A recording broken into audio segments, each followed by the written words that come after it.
Welcome back, everyone. Another episode, Zero Proof Hero, Next Level Responder, sponsored by. I got this new mic, so I'm trying to use it, which is nice. But today's subject, we're going to talk about why the fire service needs a different kind of brass. Different kind of, if I say brass, most people know, but just to reinforce it, it's the people that make the decisions when it comes to money, staffing, and overall department as a whole. They're kind of the boss's boss, the fire chiefs, the deputy chiefs, things of that nature. You have your division chiefs and stuff like that, but they kind of fall in that gray area. Today, I just want to discuss the reality with the new staffing issues, burnout, cultural tension, generational shift, and public expectations.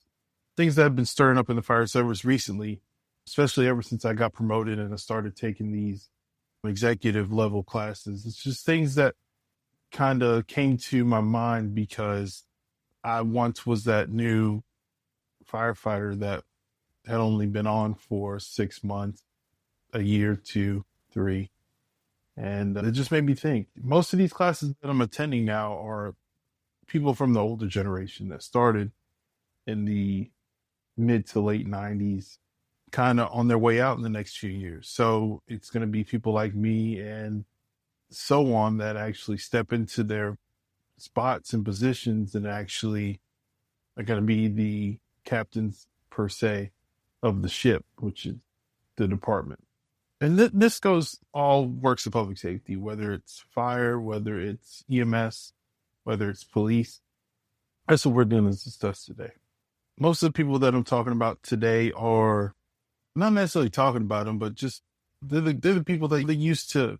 I was brought up that way too in the beginning, but they use map books whenever they're trying to find territory. GPS wasn't as prominent. They still have rubber boots and they still use logbooks. All this electronic ways to keep up with events that had happened. It's just different times, different measures, different leadership. But again, that's what we're talking about today. What does leadership mean in today's world? Today's more about managing people than it is actually operation. Most of our workforce have either retired, especially people with a lot of experience. They just retired from years and years, or they're just brand new. By taking care of your people, number one, you can take care of most of the morale and the culture that grows throughout the department. It'll make or break your department as well. Leadership will show throughout your department, whether it's the FAO that's riding up to cover a captain for that shift or lieutenant, or it's that battalion chief that doesn't take care of their people, or so on and so forth. But I'm not saying anyways, but I'm just throwing out different ways of leadership and how times have changed between now and when I initially came back up in 2006. Making decisions at a moment's notice and not having to worry about repercussions and scrutiny of others is a big thing that I have heard over the past year or so, taking these executive level classes, especially in today's world with social media and different ways people can, what's the best way to put it? Different ways people can make your department look bad or make you look as a person bad leadership wise. The most important thing when it comes to leadership nowadays is to get your folks home safe. Like I said, fire, EMS, police, it's all the same when it comes to that aspect. We all want to come home the way we left. Whether it's a seasoned person or a brand new green rookie, we always strive to make the best decisions and not necessarily worry about the repercussions, especially when they're the best decisions in a moment's notice. Yeah. And you want to be able to not have to worry about spending that extra 20, 30 minutes showing somebody how to do things correctly and the right way, safe way, without having to worry about overtime or having to worry about getting back in service. That's what a real leader is about.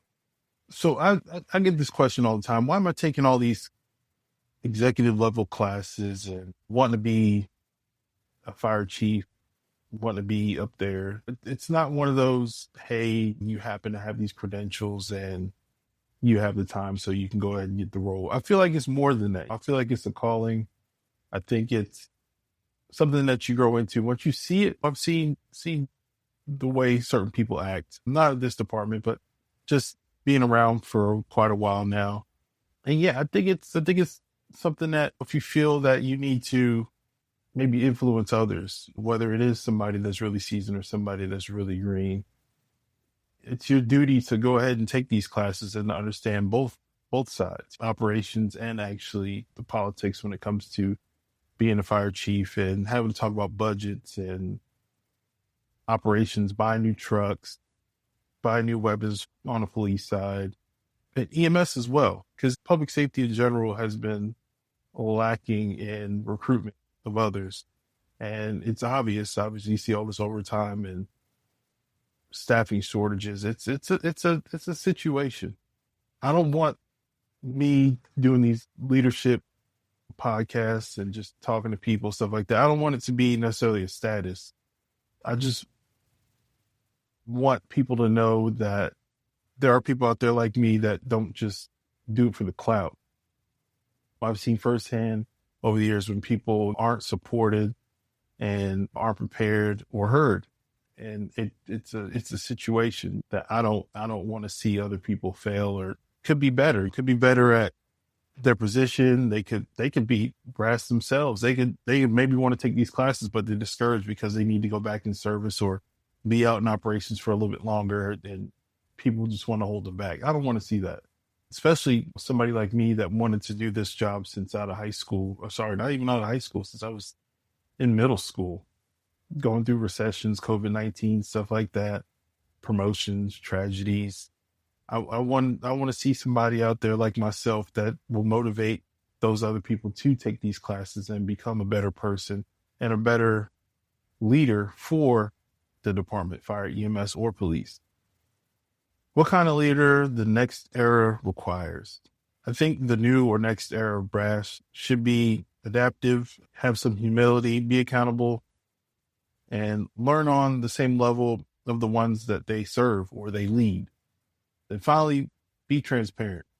Transparency is key to gaining trust, as well as, I wouldn't say faith, but just loyalty from others. If you're transparent and you just easygoing, want to talk about things and not have to worry about your feelings and getting your point across, it goes a mile, and it'll actually keep things moving.